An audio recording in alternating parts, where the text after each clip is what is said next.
It is great to be here with everyone this morning, to see a lot of faces I know well and some people I haven't met yet.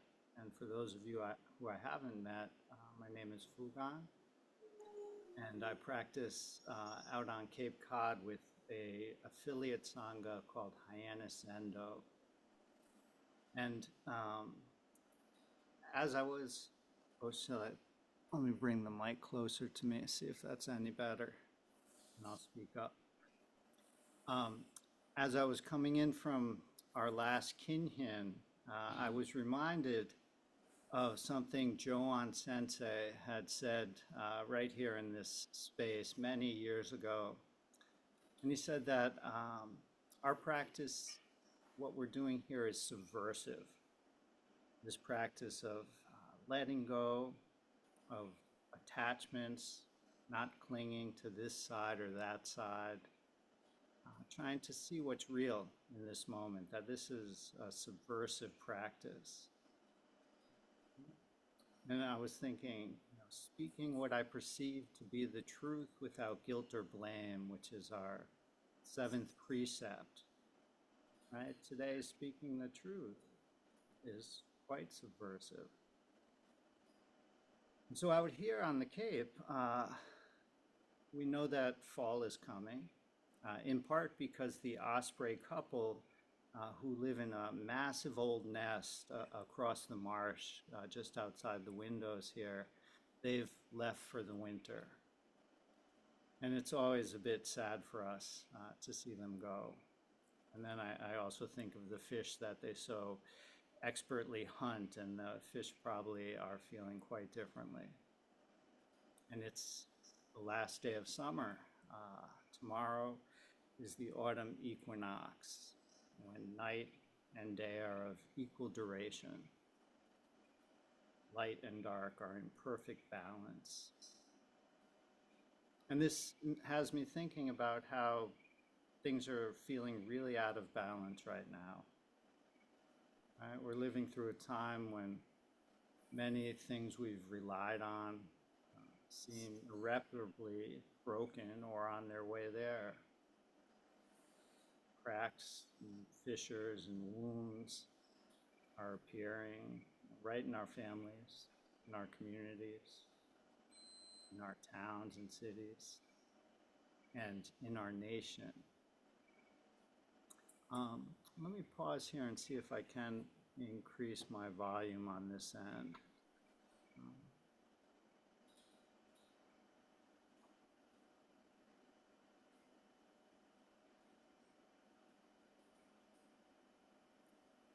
All right. Here we go. Is that any better for people? Yeah, that's good.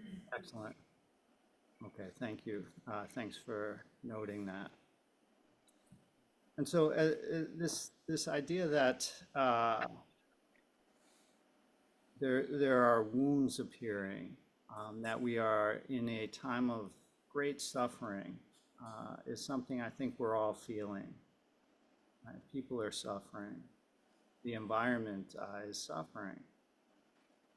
And we come together here, and as Fusho or Ino chanted during the dedication to the Heart Sutra, we're here seeking healing in our broken world. And I often hear from Seijin, who is a nurse practitioner out here on Cape Cod. I hear her talk about her work with immigrants at the Community Health Center. And she's fluent in Portuguese and Spanish, and she's developed very close ties to folks in the Brazilian and Latino communities. And the Brazilian population out here is quite large. And the work they do, the immigrants, is in support of Cape Cod. They support the tourist industry, the trades, the service industry, building houses, painting, roofing, landscaping, the trades and the service industry. They are the ones who are cleaning hotel rooms out here on the Cape, cooking in restaurants, often taking care of people in rehab centers and hospitals. They do essential work. And as ICE has been ramping up its raids here in Massachusetts, punishing this state, families are being broken. People are living with fear and stress. Some are keeping their kids from school, avoiding gathering together. And this is on top of the already difficult life of being an immigrant in the US. And Seijin's name that Enkyo Roshi gave her translates as compassionate vow or benevolent vow.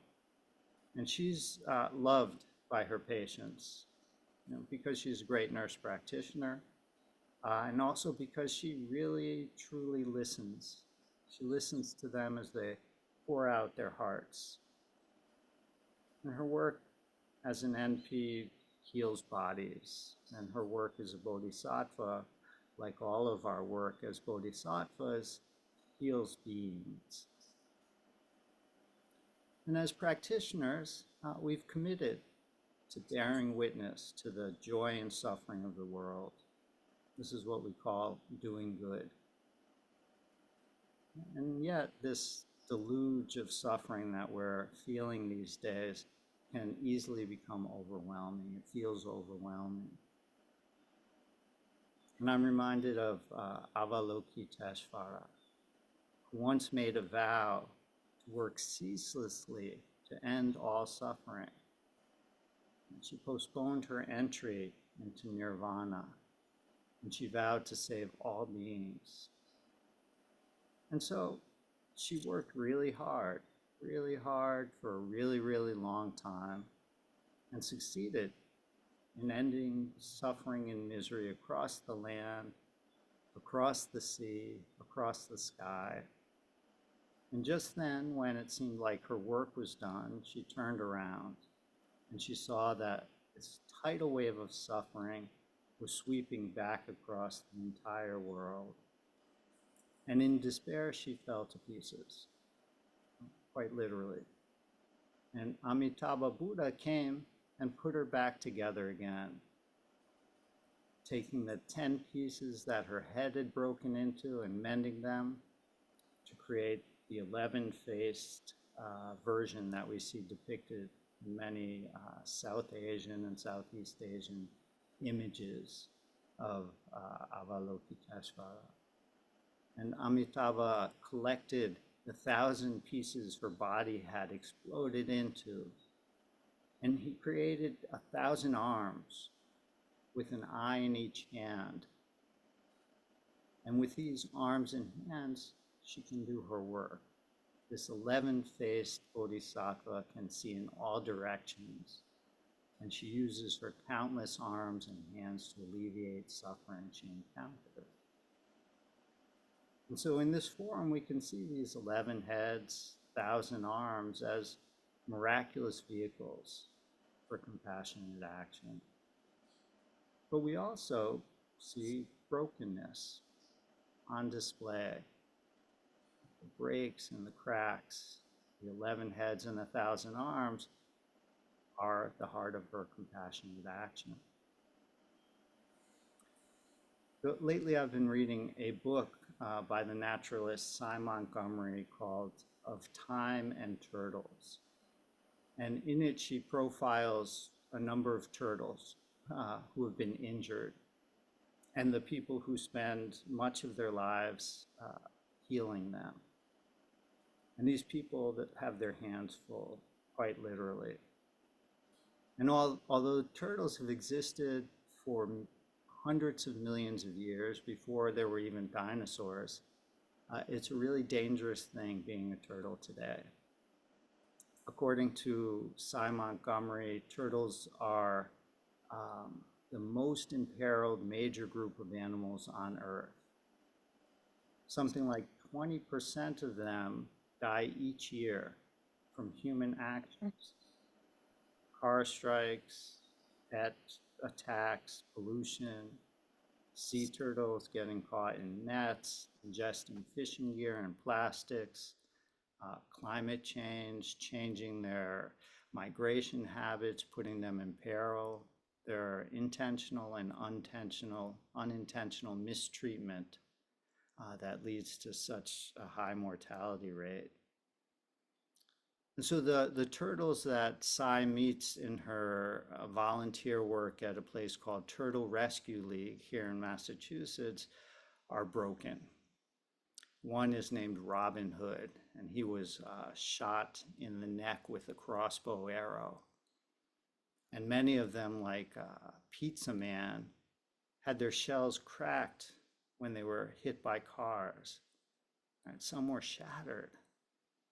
They have head trauma, broken bones, severed spines, infections, loss of limbs. Some have lost their eyes. And yet, with care and attention of the two women who founded and run this Turtle Rescue League, many of the turtles who seemed like they were goners have survived, and many are released back into the wild. They are tough and resilient, and the rescuers too are tough and resilient. They don't give up, right? Even with a gravely injured turtle. The turtles have this amazing ability to survive.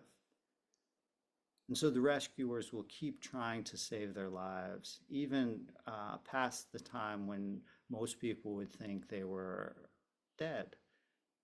It's only when they become stiff with rigor mortis or the smell of decomposition is in the air do they give up. Right? And even from the dead turtles, they can sometimes harvest eggs and bring them to term. And so Natasha Nowick, who is one of the co-founders, says, basically, if a turtle's organs are not spread all over the road, you might be able to save her. And so they are icons of perseverance and serenity for a good reason. And sometimes Avalokiteshvara is depicted riding on the back of a giant sea turtle. And in many Native American traditions, the earth herself is called Turtle Island. And as I read about these wounded turtles, I'm thinking about them carrying this history in the scars and fissures on their shells. And that they do this displaying equanimity and ease. And it makes me think of what we're doing here this morning. We come to zazen at the beginning and throughout our lives, probably with our broken shells. And sometimes we come to sit and it feels like we're also smeared all over the road. And we don't leave those parts behind. Right? We sit with fear, with doubts, with tragedy and sadness. All our cracks are on display. Sai says that turtles live slowly, they breathe slowly, they heal slowly. This is a mark of their great understanding, their intelligence. And we come to the cushion again and again with this patience like a turtle, right? And we mend. And we don't know how we mend, but it's slow, breath after breath. And maybe we hear the wind outside in the trees or a truck backing up. And in that moment, right, we don't know. But we can relax. We can feel our bodies expanding as we breathe in and releasing as we exhale. And in Buddhist cosmology, Mount Sumeru, the center of everything, the core, sits on the back of the sacred tortoise. And that's where we sit in zazen. Right? Her strength is right beneath us, here and now. And so we can relax. Shito was the great grand teacher of Dongshan, the founder of the Soto school, Soto lineage. And He's perhaps best known to us as the author of the Sandokai, the identity of relative and absolute that we chant. And it's an important teaching in our practice. And a monk once asked Shito, what is Zen? Shito said, a piece of tile. The monk asked, what is the way? Shito said, wood. Just this, and this, and this. Shito puts it this way, what meets the eye is the way. Right? Perhaps he had some tile in his hand or was looking at a piece of wood when the monk asked these questions. And Shito lived in the 8th century. He thrived in this golden period of Chan in China, the Tang Dynasty. But he also lived through the Anlushan Rebellion, which was a rebellion described as being based on the personal ambition and political strife among the ruling classes. And so during these 8 years of the rebellion, it was a difficult time. The government fell into disarray, infrastructure stopped working, the economy fell apart, resources were lost, and there was massive internal displacement and death. Refugees, famine, orphans, tragedy after tragedy. And this is what met Shito's eye at that time. The Korean Zen master, contemporary master, Sung San, teaches that when you do something, just do it. When your mind is clear like a mirror, you see the sky and there's blue. When red comes, the mirror is red. White comes, the mirror is white. A hungry person comes, you give them food. A thirsty person comes, you give them something to drink. And this is our practice.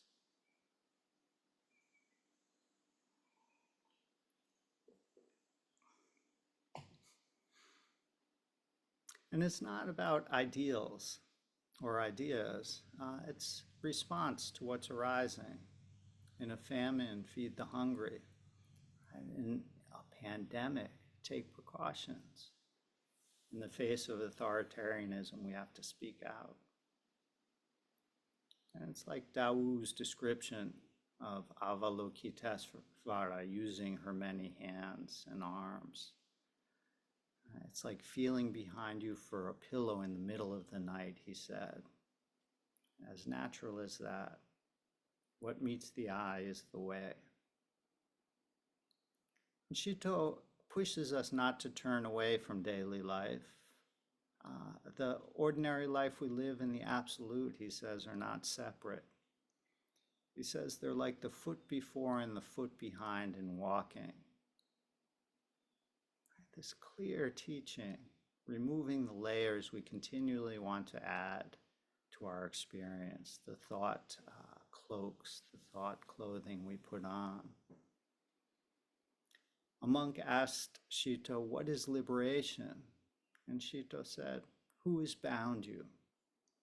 Another monk asked, what is the pure land? Shito said, who has polluted you? Another monk asked, what is nirvana? And Shito said, who has given you birth and death? He composed the identity of relative and absolute in response to a dream he had of riding on the back of a great turtle with the 6th patriarch. In the Sandokai, the identity of relative and absolute, we chant, within light there is darkness, but do not try to understand that darkness. Within darkness there is light, but do not look for that light. Right? Light is fully light, darkness fully dark. It's the balance of light and dark, not in opposition. Each fully emergent. This moment, fully emergent. not near or far. So in ordinary life, our eyes see, ears hear, nose smells, tongue tastes. Shito says this is like a box and its lid. No separation between ordinary and absolute.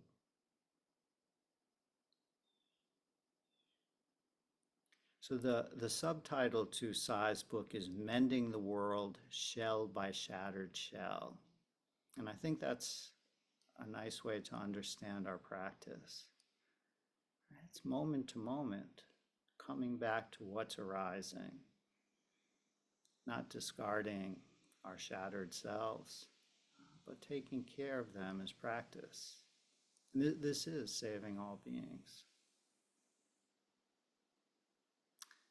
T.S. Eliot wrote the poem East Coker in 1940 as the British were under siege in the early days of World War II. And remember, this is a war that began about 20 years after World War I, the war to end all wars.